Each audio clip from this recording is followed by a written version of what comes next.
Hello friends, welcome to my YouTube channel SK Study Point. If you are new on my YouTube channel, click on subscribe button and press the bell icon. So without any wasting our time, let's start the video. इस chapter को कहने से पहले हम portrait of a lady और poem आ photograph chapter कर चुके हैं जो बहुत ही इमोशनल थे। ये चैप्टर बहुत ही एडवेंचरस है और थोड़ा कंफ्यूजिंग भी। अपने माइंड को एक जगह रख कर ये चैप्टर को देखना, क्योंकि ये चैप्टर ज़रा भी अगर आपका ध्यान इधर उधर हुआ तो ये चैप्टर आपके दिमाग के ऊपर से निकल जाएगा। तो चलिए शुरू करते हैं।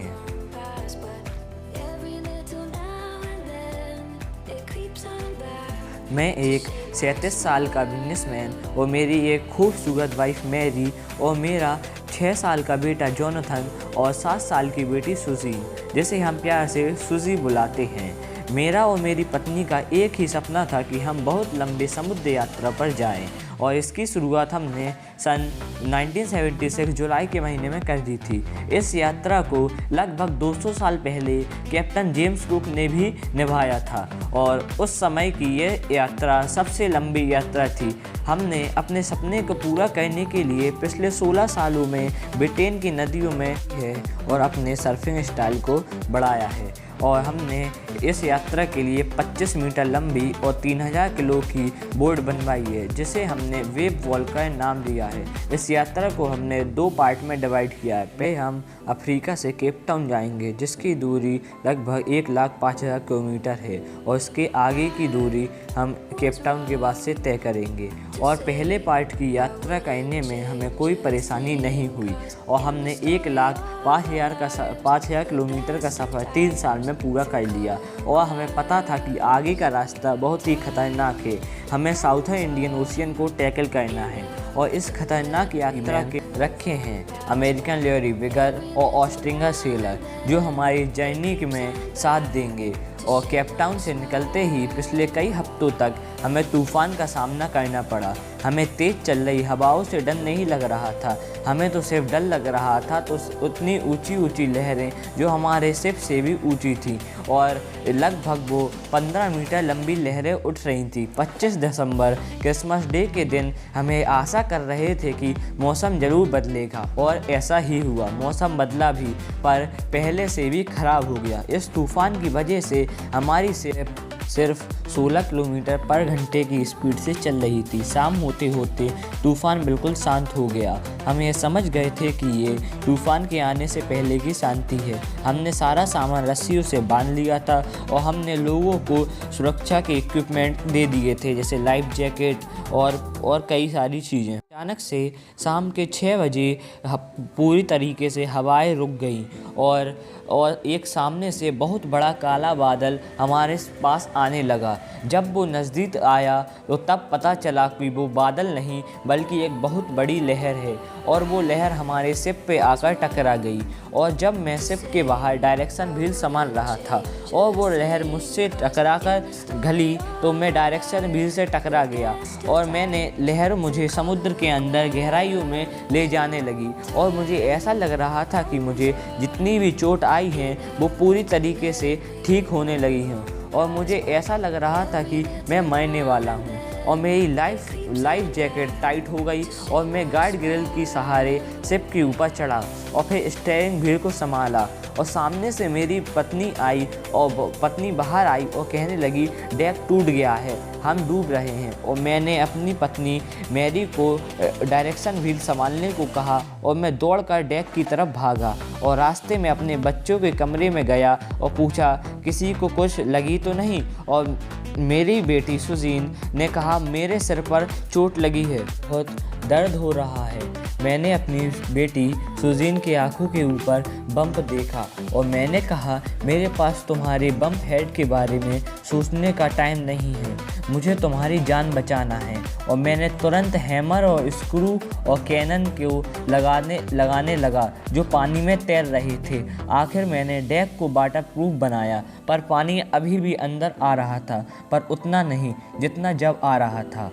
और कहते हैं कि परेशानी आती है तो एक साथ आती है, और हमारे दोनों ही वाटर पंप खराब हो गए थे और वाटर लेवल बढ़ रहा था और वाटर पंप भी काम करना बंद कर दिया था। और मुझे याद आया कि ड्राइंग रूम में एक इलेक्ट्रिक पंप रखा है और मैं रूम की तरफ दौड़कर भागा और मैंने उस पंप को आउट पाइप से जोड़ दिया और भगवान का शुक्रिया करा कि वो पंप चल रहे थे। और हमने बहुत इमरजेंसी कॉल किए पर कोई भी रिस्पॉन्स नहीं आया। हमें जानते थे कि रिस्पॉन्स नहीं आएगा क्योंकि उसके आसपास कोई भी इंसानी गतिविधियां नहीं थी, ना ही उधर पर कोई इंसान आता था। दूर दूर तक पानी ही पानी था और अब हालत हमारे कंट्रोल में थी और अब सिर्फ में पानी भी भरना बंद हो गया था। और मेरी बेटी सुजीन मेरे पास आई और उसने अपने आर्म पर बहुत गहरा कट दिखाया और मैंने पूछा, ये तुमने पहले क्यों नहीं दिखाया?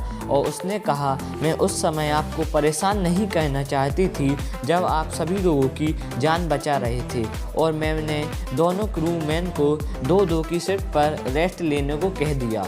और 2 जनवरी हमारे जीवन में सबसे भयानक दृश्य की तरह उभर कर आई। और 3 जनवरी के सुबह मैं शिप का जायज़ा लेने बाहर निकला। मैंने देखा कि दोनों मेन मास्ट टूट गए हैं और शिप अकेले अपने फ्रेम के सहारे चल रही है। और हम ये जानते थे कि हम इस शिप के सहारे 1,05,000 किलोमीटर का सफ़र पूरा नहीं कर पाएंगे। 15 घंटे से हम बिना कुछ खाए बिना कुछ पिए शिप पर लगातार काम कर रहे थे और अब हमें ऐसी जगह जाना था जहां हम अपनी शिप रिपेयर करवा सकें और खाने की कुछ चीज़ें इकट्ठा कर सकें। मैं तुरंत अपने मैप रूम की तरफ भाग कर गया और मैंने ये बहुत ही मुश्किल से अपनी लोकेशन ट्रेस करी। और रात की सुनामी की वजह से हमारा सी रॉक मैग्नेटाइज हो गई और हमारा कंपास काम करना बंद कर दिया था और मुझे अपनी लोकेशन ट्रेस करने में बहुत ही दिक्कत का सामना करना पड़ा। फिर भी मैंने अंदाज़ा लगाया कि वहाँ से 100 किलोमीटर दूर एक किले वॉजडन नाम का एक साइंटिफिक बेस है जहाँ हमें मदद मिल सकती है। पर हमारा तो प्रोपेलर भी काम नहीं कर रहा था। हम हवा के भरोसे थे और हम हवा के भरोसे ही आगे बढ़ रहे थे और हमारे सारे खाने की सामग्री 2 जनवरी को आई सुनामी में बह गई थी। तभी मेरी पत्नी लाइफ जैकेट रखने गई तब उसे उधर पर एक बिस्किट का पैकेट मिला और हमने शायद पिछले 15 घंटे में यह बिस्किट का पैकेट मिल बांट के खाया था। और शाम 4 बजे पीछे से एक काले बादल होने लगे और मैरी और मैं एक दूसरे का हाथ पकड़े हुए थे और हमें लग रहा था कि हमारा अंत निश्चित है। पर उस रात शायद भगवान हम पर दया कर रहे थे और फिर हमें दोबारा उन प्रॉब्लमों को फेस करना नहीं पड़ा। और 6 जनवरी हमने मैप रूम में वापस गया और उस साइंटिफिक बेस को लोकेट करने की कोशिश की और मुझे ये समझ में आ गया था कि 1,05,000 के लंबे समुद्र 60 किलोमीटर का टापू ढूंढ रहा हूँ। और उसी समय मेरी बेटी सुजीन मेरे पास आई और मुझे एक हाथ में कार्ड थमा दिया और मैंने उस कार्ड के सामने मेरी और मैरी की पिक्चर बनी हुई थी। और सुजीन ने कहा, मैंने उस कार्ड पर बहुत ही फ़नी लोगों की पिक्चर बनाई हुई है। और मैंने सुजीन के जाने के बाद उस कार्ड को खोलकर देखा तो उसमें किसी की पिक्चर तो नहीं बनी हुई थी पर एक मैसेज ज़रूर था। उसमें लिखा था कि मैं आपको और मम्मी को बहुत प्यार करती हूँ कि आप दोनों इस प्रॉब्लम को ज़रूर सॉल्व कर देंगे।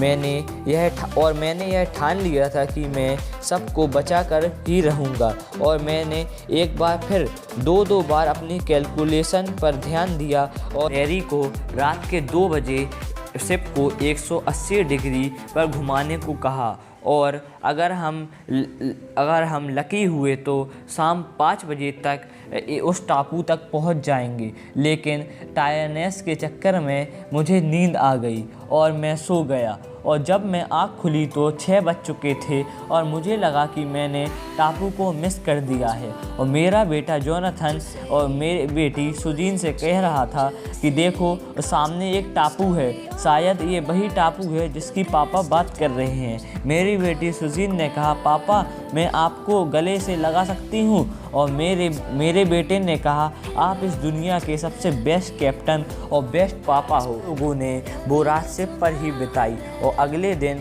जब सुबह हुई तो हमारे सामने 28 लोग खड़े हमारी मदद के लिए खड़े हुए थे। उस समय मेरे लिए, मेरे बच्चों और मेरी बीवी के लिए मेरे दिल में और ही इज्जत बढ़ गई थी। और इसी प्रकार ये हमारा चैप्टर ख़त्म होता है। Please like, share and subscribe my YouTube channel. और मुझसे जो भी मिस्टेक हुई हो इस चैप्टर में उसके लिए मुझे माफ़ करना।